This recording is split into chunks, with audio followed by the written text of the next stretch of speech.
வணக்கம், welcome to Restore Tamil. Affordable ப்ரைஸிங்கில் நல்ல மைலேஜ், ஈஸி டு மெயின்டெனன்ஸுன்ற மாதிரி ஒரு சூப்பரான ஒரு என்ட்ரி லெவல் பைக் எடுக்குன்னு நினைக்கிறீங்க. அப்போ உங்களுக்கு இருக்கிற ரெண்டு பெட்டரான சாய்ஸ் நம்ம ஹீரோவோட ஹெச்எஃப் டியூலக்ஸ் அண்ட் நம்ம ஹீரோவோட ஸ்ப்ளெண்டர். ஆமாங்க, இந்த ரெண்டு பைக்குமே இந்த ஒரு என்ட்ரி லெவல் செக்மெண்ட்டில் ஒரு பெஸ்ட்டான ஒரு பைக்காகவே இருந்துக்கிட்டு இருக்கு.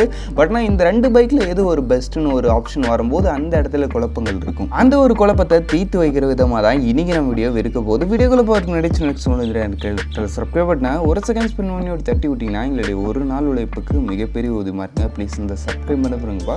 சரி, இப்போ நம்ம அதிகமாக பேசாமல் வீடியோக்குள்ளே போகலாம். சரி, ஃபர்ஸ்ட் விஷயம் நம்மளுக்கு இந்த ரெண்டு வண்டியோட டிசைன் கம்பேரிசன். நம்ம எங்கே டிசைன் பொறுத்த அளவுக்குன்னு பார்த்தீங்கன்னா நம்ம ஹீரோட ஸ்ப்ளெண்டர் ப்ளஸ் பொறுத்த அளவுக்கு அது வந்து ஒரு எவர் கிரீன் டிசைன். அப்போலேருந்து இப்போ வரைக்கும் நம்ம இந்தியன் மார்க்கெட்டில் கரண்ட் ட்ரெண்டில் இருக்கக்கூடிய ஒரு டிசைனே சொல்லலாம். ட்ரெண்டுனா நீங்கள் ஃபீச்சரிஸ்டிக்காக எதிர்பார்த்துக்கூடாது, எப்பயுமே சேல்ஸில் பெஸ்ட்டாக இருக்கும். டிசைன் பொறுத்த அளவுக்கு ஒரு சிம்பிள் அண்ட் நீட் அண்ட் க்ளீனான ஒரு ஃபேமிலி அண்ட் ஆஃபீஸ் ஏஜுக்கு ஏற்ற மாதிரி ஒரு பெஸ்ட்டான ஒரு டிசைன் டோனோடய இருக்குது. நெக்ஸ்ட் நம்ம ஹீரோவோட ஹெச்எஃப் டியூலக்ஸ் பொறுத்த அளவுக்கு அதுவுமே உங்களுக்கு ஒரு simple and neat and clean தான். நம்ம ஸ்ப்ளெண்டர் ப்ளஸ்ஸை இன்னும் கொஞ்சம் சிம்பிளிஃபைட் பண்ணால் எதை மாதிரி ஒரு டிசைன் டோன் உங்களுக்கு கிடைக்குமோ அதை மாதிரி ஒரு டிசைன் டோன் தான் நம்ம ஹெச்எஃப் டியூலக்ஸோட டிசைன் விஷயத்தில் உங்களுக்கு எந்த பைக் பெட்டராக இருக்குன்றதை கமெண்ட் பண்ணுங்கள், பார்ப்போம். சரி, ஓகே. நெக்ஸ்ட் நம்மளுக்கு இப்போ இந்த ரெண்டு வண்டியோட சீட்டிங் அண்ட் ரைடிங் எக்கனாமிக்ஸ் மாதிரி விஷயங்கள் பொறுத்த அளவுக்குன்னு பார்த்தோன்னு வச்சிங்களேன், நம்மளுக்கு ரெண்டுத்துலேயுமே நல்ல ஒரு லென்த் அண்ட் நல்ல ஒரு கம்ஃபர்டபுளான சீட்டிங் கொடுக்குறாங்க. அதுலேயும் குறிப்பாக நம்ம ஸ்ப்ளெண்டரோட அந்த ஒரு சீட்டிங் கம்ஃபர்ட்ன்றது ரொம்பவே ஒரு நல்ல ஒரு கம்ஃபர்டபுள் ரீஜனில் இருக்குன்னே சொல்லலாம். அதுலேயும் குறிப்பாக நம்ம ஹெச்எஃப் டியூலக்ஸ்னு சும்மா சொல்லக்கூடாது, அதுலேயும் நல்ல ஒரு ரைடிங் கம்ஃபர்ட் இருக்குன்றப்ப சீட்டிங் விஷயத்தில் ரெண்டு பேரும் சூப்பர் தான். ரெண்டு பேரோட அந்த ஒரு சீட் லென்த்து, வித்து, கம்ஃபர்டபுள் மாதிரி விஷயங்களில் ரெண்டு பேருமே பெட்டராக இருக்கிறாங்கப்பா. சரி, ஓகே. நெக்ஸ்ட் நம்மளுக்கு இந்த வண்டியோட சஸ்பென்ஷன் செட்டப் வைஸ் பொறுத்த அளவுன்னு பார்த்தீங்கன்னா ரெண்டுத்துலையுமே நம்மளுக்கு டெலஸ்கோபிக் ஃபோர்க் சஸ்பென்ஷனும் பின்னாடி வந்து அந்த ஒரு ட்வின் ஷாக் கவர்ஸும் கொடுக்குறாங்க. ரெண்டுத்துமே பின்னாடி 5 ஸ்டெப் அட்ஜஸ்டபிள் தான்.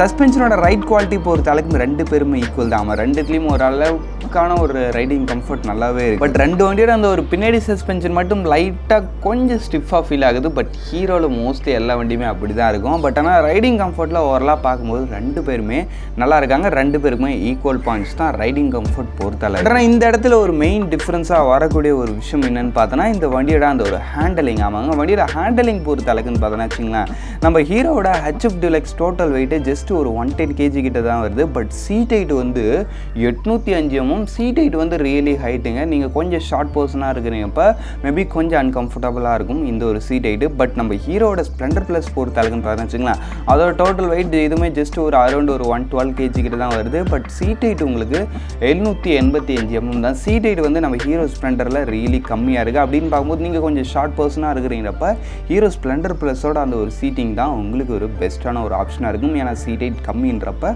உங்களால் கம்ஃபர்டபுளாக ஓட்ட முடியும். பட் ஹெச்எஃப் டியூலக்ஸ் அதோட சீட் ஹைட் வந்து ரொம்ப அதிகம், அந்த ஒரு சீட்டிங் மனசில் வச்சுங்க. பட் வண்டியோட வெயிட்லாம் பார்க்கும்போது ரெண்டுமே லைட் வெயிட் தான் வருதுன்றப்ப ரெண்டு வண்டியோட ஹேண்டலிங் மாதிரி விஷயங்களில் நீங்கள் டாலாக இருக்கிறப்ப பிரச்சனை இல்லை. பட் ஷார்ட் ரைடராக இருக்கிறப்ப ஹீரோ ஸ்ப்ளெண்டர் ப்ளஸ் ஒரு பெட்டர் ஆப்ஷன்ன்றதை மறந்துடாதீங்க. சரி, ஓகே. நெக்ஸ்ட் நம்மளுக்கு இப்போ இந்த ரெண்டு வண்டியோட ஃபீச்சர் கம்பேரிசனுக்குள்ளே போகலாம். ஃபீச்சர் வைஸ் பொறுத்த அளவுக்குன்னு பார்த்தீங்கன்னா ஃபர்ஸ்ட் நம்ம லைட்டிங்லேருந்து ஆரம்பிப்போம். லைட்டிங் வைஸ் பொறுத்த அளவுக்கு நம்ம ஹீரோ ஸ்ப்ளெண்டர் ப்ளஸ்லையும் சரி நம்ம ஹெச்எஃப் டியூலக்ஸ்லையும் சரி ஃபுல் அண்ட் ஃபுல் உங்களுக்கு ஹாலஜன் லைட் செட்டப் தான் வருது. மெயின் ஹெட் லைட்ஸும் சரி, இண்டிகேட்டர்ஸும் சரி, ரியல் லைட்டும் சரி, ஃபுல் அண்ட் ஃபுல் ஹாலஜன். உங்களுக்கு எல்இடிக்கு இடமே இல்லை. பட் நம்ம ஸ்ப்ளெண்டர் ப்ளஸ்லன்னு பார்த்தோம்னா வச்சுங்களேன், உங்களுக்கு அதில் எக்ஸ்டெக்னு ஒரு வேரியன்ட் இருக்குது. அது போகிறீங்கிறப்ப எக்ஸ்ட்ரா ஒரு எல்இடி டிஆர்எல் ஒன்று வரும். அந்த ஒரு விஷயம் வேணா இருக்குது.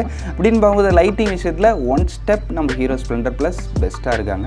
அதுவும் நீங்கள் எக்ஸ்டெக் போகிறீங்கன்றப்ப தான். எக்ஸ்டெக் போகலன்றப்ப சேம் தான், ரெண்டு பேரும் ஒரே ஒரு ரேஞ்சில் தான் இருக்காங்க. ரெண்டுத்தோட லைட்டிங் த்ரோவும் ஓகேவான ஒரு ரேஞ்சில் தான். சரி, ஓகே. நெக்ஸ்ட் நம்ம இப்போ இன்ஸ்ட்ருமெண்ட் கிளஸ்டரை பார்ப்போம். இன்ஸ்ட்ருமெண்ட் கன்சோல் வைஸ் பொறுத்த அளவுக்குன்னு பார்த்தீங்கன்னா நம்ம ஹெச்எஃப் டியூலக்ஸில் ஒரு fully analog type instrument cluster வரும். உங்களுக்கு ஸ்பீடோமீட்டருக்கு ஒரு அனலாகும், அதுக்கடுத்து உங்களுக்கு ஃபியூல் கேஜுக்கு ஒரு அனலாகும் வரும். அதுலேயே உங்களுக்கு ஓடோ அண்ட் ட்ரிப் மீட்டர்ன்ற மாதிரி ஒரு சில ட்ரிப் மீட்டர்லாம் கிடையாது, ஓடோ மீட்டர் மட்டும் கொடுத்துருப்பாங்க. அதோட தான் விஷயம். ஃபீச்சர் இன்ஸ்ட்ருமெண்ட் கிளஸ்டரில் ஒன்றும் சொல்லுபடி இருக்காது. அந்த வண்டிக்கு தேவையான பேசிக்கான விஷயங்கள் தான். பட் ஆனால் நம்ம ஸ்ப்ளெண்டர் ப்ளஸ் பொறுத்த அளவுக்குன்னு பார்த்தீங்கன்னா நீங்கள் பேஸ் மாடல் போகிறீங்கன்றப்ப இதுலேயும் அதே ஒரு சேம் ஒரு fully analog type instrument cluster தான். அதில் இருக்கிற மாதிரி சேம் ஃபீச்சர்ஸ் தான் இதுலேயும் இருக்கும். பட் ஆனால் இதில் வந்து ஒரு விஷயம் இருக்குது, அதுனா அந்த ஒரு எக்ஸ்டெக் ஆப்ஷன். ஆமாங்க, நம்ம ஹீரோ ஸ்ப்ளெண்டரில் வந்து உங்களுக்கு எக்ஸ்டெக் ஆப்ஷன் உண்டு. அந்த எக்ஸ்டெக் ஆப்ஷன் போகிறீங்கன்றப்ப அதில் உங்களுக்கு ஒரு fully digital instrument cluster with கனெக்டிவிட்டியோட கிடைக்கும். அப்படின்னு பார்க்கும்போது கொஞ்சம் ஃபீச்சரிஸ்டிக்கான ஒரு பைக் எதிர்பார்க்குறீங்கப்ப நம்ம ஹீரோ ஸ்ப்ளெண்டரில் ஒரு சில ஆப்ஷன்ஸ் எக்ஸ்ட்ரா பெஸ்ட்டாக இருக்குது, அந்த ஒரு விஷயத்தை மறந்துடாதீங்க. பட் நம்ம யாரும் டே டு டே லைஃப்பில் ரெகுலராக கனெக்டிவிட்டி யூஸ் பண்ணுவோமான்னு கேட்டிங்கன்னா அந்த இடத்துல டவுட்டு தான். மேபி இது இருக்குதுன்னு என் வண்டியில் காமிச்சிக்கலாமே தவிர்த்துட்டு அது நம்மளுக்கு ரொம்ப யூஸ்ஃபுல்லாலாம் இருக்க போகுது இல்லை. தெரிஞ்ச வரைக்கும் மேபி உங்களுக்கு எதாவது யூஸ் ஆகலாம். பட் ஆனால் எனக்கு தெரிஞ்சு என் வண்டியிலையும் ப்ளூடூத் இருக்குது, நான்லாம் அது தொடரதே கிடையாது. அப்படின்னு பார்க்கும்போது ஃபீச்சர் விஷயத்தில் இந்த ஒரு 100cc சிட்டி கம்யூட்டர் பைக்கு கனெக்டிவிட்டிலாம் தேவையான்றதை நீங்கள் ஒரு மனசில் வச்சுங்க. பட் இருந்தாலும் நம்ம ஸ்ப்ளெண்டரில் அது ஒரு ஆப்ஷன் இருக்குதுன்றப்ப அதனால ஃபீச்சர் விஷயத்தில் எனக்கு தெரிஞ்சு நிச்சயமாக நம்ம ஹீரோ ஸ்ப்ளெண்டர் ப்ளஸ் பெஸ்ட்டாக இருக்காங்க. பட் ஆனால் இந்த ஒரு இன்ஸ்ட்ருமெண்ட் கிளஸ்டரில் எனக்கு பிடிச்ச ஒரு விஷயம்னு பார்த்தோன்னா வச்சுக்கலாம், அது ஒரு ரியல் டைம் மைலேஜ்ன்ற ஒரு விஷயம் கொடுப்பாங்க. அந்த ஒரு விஷயம் எனக்கு இந்த ஹீரோ ஸ்ப்ளெண்டரோட அந்த ஒரு இன்ஸ்ட்ருமெண்ட் கிளஸ்டரில் பிடிக்கும். அந்த ஒரு ரியல் டைம் மைலேஜ் மூலமாக உங்களுடைய ரைடிங் ஸ்டைலில் நீங்கள் நல்ல ஒரு ஜட்ஜ்மெண்ட்டோட ஓட்டுறப்போ உங்களோட இன்ஜின் நல்ல ஒரு எஃபிஷியண்ட்டாக ரன் ஆகும். அப்படின்றப்போ உங்களுக்கு மைலேஜும் நல்லாயிருக்கும், இன்ஜினோட லைஃபும் நல்லாயிருக்கும். இந்த ஒரு விஷயம் எனக்கு இதில் ரொம்பவே பிடிச்சிருந்துச்சுன்னே சொல்லலாம். சரி, ஓகே, நெக்ஸ்ட் நம்ம இப்போ இந்த ரெண்டு வண்டியோட இன்ஜின் செக்மெண்ட்குள்ளே போகலாம். இன்ஜின் வைஸ் போகிறதாலுக்குன்னு பார்த்தீங்கன்னா நம்ம HF Deluxeல யூஸ் பண்ணிக்கிறது ஒரு 97.2cc சிங்கிள் சிலிண்டர் 4 ஸ்ட்ரோக் 2 வால்க்கான ஒரு ஏர் கூல்டு இன்ஜின் கொடுத்துருக்காங்க. இந்த இன்ஜினோட உங்களுக்கு ஒரு 4 ஸ்பீட் கியர் பாக்ஸ் தான், வெட் மல்டிப்ளேட்ஸ் கிளச் தான் வரலாம். இன்ஜின் பற்றி சொல்லலாம், நல்ல ஒரு ஸ்மூத்தான இன்ஜின், நல்ல ஒரு கொஞ்சம் ரிஃபைண்டான ஒரு இன்ஜின் சொல்லலாம். ரொம்ப நல்ல ஒரு சூப்பரான ரிஃபைன்மெண்ட்னு சொல்ல முடியாது, ஓகேவான ஒரு ரிஃபைன்மெண்ட் இருக்கிற நல்ல ஒரு ஸ்மூத்தான இன்ஜின். பட் நான் ஹை ஸ்பீட் லெவலில் வைப்ரேஷன் இருக்கும், அது வேறு விஷயம். இந்த வண்டியோட பர்பஸ் இருக்குது பார்த்தீங்கன்னா அந்த ஒரு 40 to 50 எக்கனாமிக்கல் ரேஞ்சு, அந்த ரேஞ்சில் இந்த இன்ஜினால் நல்லா க்ரூஸ் பண்ண முடியும். அந்த ஒரு விஷயத்தில் டவுட் இல்லை. சரி, இந்த இன்ஜின் பார்த்தோன்னு வச்சுக்கலாம் 7.91 bhp ஆஃப் பவர்ஸும் 8.05 Nm ஆஃப் டார்க்னு ப்ரொடியூஸ் பண்ணுறது. டாப் ஸ்பீட் பொறுத்தளவுக்கு 85 km/h வரைக்கும் ரீச் முடியும்னு சொல்கிறாங்க. போகுது வண்டியோட மைலேஜ் பொறுத்தளவுக்கு ஒரு 65 km வரைக்கும் சொல்கிறாங்க. நீங்கள் ஒரு டீசெண்டான ரைடிங் ஸ்டைல் மெயின்டைன் பண்ணிருப்போ 65க்கும் மேலே கிடைக்கிறதுக்கான வாய்ப்புலாம் இருக்குது. பட் அக்ரெசிவ் ஓட்டுறப்போ மைலேஜ் குறையிறதுக்கான வாய்ப்பு இருக்குது. நெக்ஸ்ட் விஷயம் உங்களுக்கு வண்டியோட பிரேக்கிங் வைஸ் பொறுத்தளவுக்குன்னு பார்த்தீங்கன்னா உங்களுக்கு ஃப்ரண்ட் அண்ட் பேக் போத் உங்களுக்கு 130 mm ட்ரம் பிரேக்ஸ் மட்டும்தான் வருது. அந்த வண்டியோட பர்ஃபார்மன்ஸுக்கு ஓகேவான ஒரு பிரேக்கிங் ரேஞ்சில் இருக்குன்னு வச்சுப்போமே. அதுக்கடுத்து உங்களுக்கு டயர்ஸ் பொறுத்த வரைக்கும் டியூப்லெஸ் தான், 100/80 செக்ஷன் டயர்ஸ் ஃப்ரண்ட் அண்ட் பேக்குன்றப்ப டயர்ஸ் விஷயத்துலையும் அந்த வண்டியோட அந்த ஒரு பர்ஃபார்மன்ஸ் ரேஞ்சுக்கு ஏற்ற மாதிரி தான் இருக்குது. எல்லா விஷயத்தையும் பேசிக்காக அந்த ஒரு low end performance and mid range பர்ஃபார்மன்ஸுக்கு ஏற்ற மாதிரி ஒரு ரேஞ்சில் தான் நம்ம ஹீரோட HF Deluxe ரெடி பண்ணியிருக்காங்கன்னே சொல்லலாம். சரி, ஓகே, நெக்ஸ்ட் நம்ம ஹீரோட ஸ்ப்ளெண்டரில் யூஸ் பண்ணிக்கிறது சேம் உங்களுக்கு அதே ஒரு 97.2cc. சொல்லப்போனால் நம்ம HF Deluxeல யூஸ் பண்ணிக்கிறது தான் ஸ்ப்ளெண்டரோட இன்ஜின். சொல்லப்போனால் நம்மளுக்கு ரெண்டுத்துலேயுமே ஒரே இன்ஜின் தான். ஆமாம், ரெண்டுத்துலேயும் ஒரே ஒரு 100cc இன்ஜின் தான். ரெண்டுத்தோட போர்க்குமே 50 mm தான். ரெண்டுத்தோட ஸ்டோக்குமே 49.5 mm ஸ்டோக் தான். ரெண்டுத்தோட கம்ப்ரெஷன் ரேஷியோமே 9:9:1 தான். அதனால் இன்ஜினோட பர்ஃபார்மன்ஸ் மைலேஜ் மாதிரி விஷயத்தில் பெரிய டிஃப்ரென்ஸ் இருக்காது, ரெண்டுமே உங்களுக்கு சேமான ஒரு லெவலில் தான் இருக்கும். ஆமாங்க, இந்த வண்டியோட பவர் ஃபிகர் சைஸ் பொறுத்தாலுக்குன்னு பார்த்தீங்கன்னா இதுவுமே 7.91 bhp ஹவர்ஸ் தான், 8.05 Nm ஆஃப் டார்க் தான். டாப் ஸ்பீட் பொறுத்தளவுக்கு 87 km/h வரைக்கும் ரீச் முடியும்னு சொல்கிறாங்க. பர்ஃபார்மன்ஸ் யாரும் இந்த ரெண்டு வண்டி எடுத்துகிட்டு ட்ராக் ஓட்ட போகிறதில்ல. பட் இந்த ரெண்டு வண்டிக்கும் ஒரு ரேஸ் நடக்குதுன்றப்ப HF Deluxe லைட்டாக கொஞ்சம் லீடு எடுக்கிறதுக்கான வாய்ப்பு இருக்குது. ஏன்னா நம்ம ஸ்ப்ளெண்டரை விட HF Deluxeல கொஞ்சம் லைட் வெயிட், அதனால் உங்களுக்கு மேபி ஏதாவது லைட் லீடு எடுக்கிறதுக்கான சான்ஸ் இருக்குது. பட் ரெண்டுத்தையும் ஒரு ஈக்குவல் லெவலான நாலேஜ் இருக்கிற ஒரு ரைடர் ஓடுறப்ப ரெண்டும் ஒரு டீசெண்டான ரேஞ்சு, ரெண்டுமே ஒரு திட்டத்திட்ட ஒரே பர்ஃபார்மன்ஸ் தான் ஆஃபர் பண்ணும்.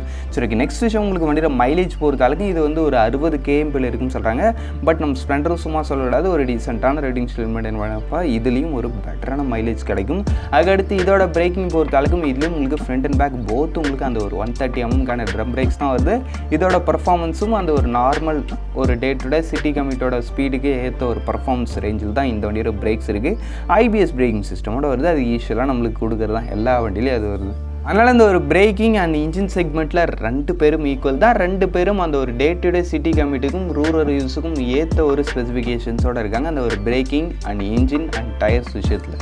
சரி, அப்படின்னு பார்க்கும்போது ரெண்டு பேரும் பிரேக்கிங் அண்ட் டயர் செக்மெண்ட்லையும் ரெண்டு பேரும் ஈக்குவல் தான். இப்போ நம்ம ஃபைனலாக இந்த ரெண்டு வண்டியோட ப்ரைஸிங் பார்த்து தான் இந்த ரெண்டுத்தில் எது பெஸ்ட்டுன்றதை முடிவு எடுப்போம். ப்ரைஸிங் பொறுத்த அளவுக்குன்னு பார்த்தீங்கன்னா வச்சுங்களேன், நம்ம HF Deluxe base model just உங்களுக்கு 72,000 ஸ்டார்டிங். அதான் HF 100ன்னுவாங்க பேஸ் மாடலில்.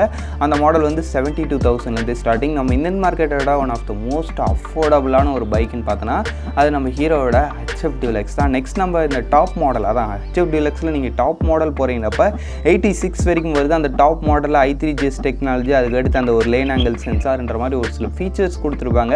ப்ராக்டிக்கலாக இருக்கும், சும்மா மற்றவங்க மாதிரி ஏனோ தானன்னு ஒரு சில யூஸ்ஃபுல்லாக இல்லாத ஃபீச்சர்ஸ்லாம் கொடுக்க மாட்டாங்க. அந்த வண்டிக்கு ப்ராக்டிக்கலாக யூஸ் ஆகிற மாதிரி ஃபீச்சர்ஸ் தான் அந்த i3GSன்றது. நம்ம வண்டியை நிறுத்தி ஓட்டுறோன்றப்ப அந்த ஒரு விஷயம் வந்து நம்மளுக்கு யூஸ்ஃபுல்லாக இருக்கும். அதுக்கடுத்து அந்த ஒரு லேன் ஆங்கிள்ன்றது சப்போஸ் ஏதாவது ஒரு ஆக்சிடென்ட் நடக்குது, சும்மா ஒரு பேச்சு, ஏதாவது ஒரு ஆக்சிடென்ட் நடக்குது, அப்போ நம்ம வண்டி சாயுதுன்றப்ப ஆட்டோமேட்டிக்காக நம்ம வண்டியோட இன்ஜினை கட் ஆஃப் பண்ணுற ஃபீச்சர் தான் அந்த ஒரு லேன் ஆங்கிள் சென்சார்ன்ற மாதிரி ஒரு விஷயம் கொடுத்துருப்பாங்க. எக்ஸ்சென்ஸ்ன்னு சொல்லுவாங்க, அது ஹீரோ தரப்புலேருந்து அந்த ஒரு ஃபீச்சர் கொடுத்துருப்பாங்க. அதுக்கடுத்து அவ்வளோதான் ஃபீச்சர் விஷயத்தில் அவ்வளோதான். பட் ஆனால் ப்ரைஸிங் விஷயத்தில் உங்களுக்கு 86ன்றது ரியலி இந்த வண்டியோட டாப் மாடலுக்கே ஒரு ஒர்த்தான ஒரு ப்ரைஸ் தான். நீங்கள் இல்லை எனக்கு ரொம்ப டைட்டு அஃபோர்டபுள் ப்ரைஸிங்கில் முடிக்கணுன்றப்ப HF100 எடுத்துங்க. ஒரு சிம்பிள் அண்ட் நீட் அண்ட் க்ளீனான ஒரு 100cc பைக்கு. ஒரு 100cc பைக்கில் நீங்கள் என்னென்ன விஷயங்கள் எதிர்பார்க்குறீங்களோ அது ஓகேவான ஒரு ரேஞ்சில் ஃபுல்ஃபில் பண்ணி வரும் இந்த HF100. சரி, ஓகே. நெக்ஸ்ட் நம்ம ஹீரோட ஸ்ப்ளெண்டர் ப்ளஸ் ஒரு தலைக்குன்னு பார்த்தீங்கன்னா அதோடைய பேஸ் மாடல் உங்களுக்கு ஒரு 90,000 ஸ்டார்டிங். சொல்லப்போனால் நம்ம HF Deluxeோட டாப் மாடலோட ப்ரைஸிங்கை விட நம்ம ஹீரோட ஸ்ப்ளெண்டர் ப்ளஸோட பேஸ் மாடல் ப்ரைஸிங் அதிகம். பட் ஆனால் இந்த இடத்துல நம்ம கவனிக்க வேண்டிய ஒரு விஷயம் என்னன்னு பார்த்தோன்னா, நம்ம HF Deluxeோட பேஸ் மாடல் 72 சொன்னோம் பார்த்தீங்களா, அதில் உங்களுக்கு செல்ஃப் ஸ்டார்ட் கிடையாது, கிக் ஸ்டார்ட் மட்டும்தான். நீங்கள் இந்த HF Deluxeல செல்ஃப் ஸ்டார்ட் வேணும்னு நினைக்கிறீங்க, இப்போ உங்களுக்கு அதோடைய ஒரு 3வது மாடலான அந்த ஒரு பிளாக் ஆலாய்ன்ற ஒரு மாடல் இருக்கும். அதுலேருந்து தான் உங்களுக்கு செல்ஃப் ஸ்டார்டிங். அது வந்து ஒரு அதான் ஒரு 85,000 கிட்ட வரைக்கும் வரும். பட் நம்ம ஹீரோட ஸ்ப்ளெண்டர் பொறுத்தளவுக்கு உங்களுடைய பேஸ் மாடலான அந்த ஒரு 90,000 உங்களுக்கு செல்ஃப் ஸ்டார்டிங் ஆகுது. அதனால் இந்த ஒரு விஷயத்தையும் நீங்கள் கன்சிடர் பண்ணணும். அப்படின்னு பார்த்தா கூட ஒரு 5,000 கிட்ட நம்மளுக்கு HF Deluxe அஃபோர்டபுளாகவே இருக்குது செல்ஃப் மாடல் போகிறீங்கன்றப்போ. அதுக்கடுத்து நம்ம ஹீரோட ஸ்ப்ளெண்டர் ப்ளஸ் டாப் மாடல். ஆமாம், நீங்கள் ஸ்ப்ளெண்டர் ப்ளஸ்லேயே டாப் மாடல் போகிறீங்கப்போ 94 கிட்ட வரைக்கும் வருது. எக்ஸ்டெக் போகிறீங்கன்றப்போ 99,000 கிட்ட வரைக்கும் வந்துடும். அப்படின்னு போது ப்ரைஸிங் விஷயத்தில் ரியலி நம்ம HF Deluxe தான் one of the best choice affordable ப்ரைஸிங்கில் முடிக்கணுன்றப்ப. பட் என்னால் ப்ரைஸிங் கொஞ்சம் போக முடியும், எனக்கு கொஞ்சம் ஃபீச்சர்ஸும் வேணும், அதுக்கடுத்து வண்டியோட டிசைனும் கொஞ்சம் பெட்டராக இருக்கணும்னு நினைக்கிறீங்களப்ப நீங்கள் நிச்சயமாக ஸ்ப்ளெண்டர் ப்ளஸும் ட்ரை பண்ணலாம். ஓரளவு பார்க்கும்போது இந்த கம்பேரிசனில் யார் பெட்டர்ன்றதை நீங்கள் தான் கமெண்ட் செக்ஷனில் லீவ் பண்ணி வைக்கணும். இப்போதைக்கு இந்த கம்பேரிசன் என்னோட இங்கே முடிச்சுவோம். தேங்க்யூ ஃபார் வாட்சிங். பை. See you later.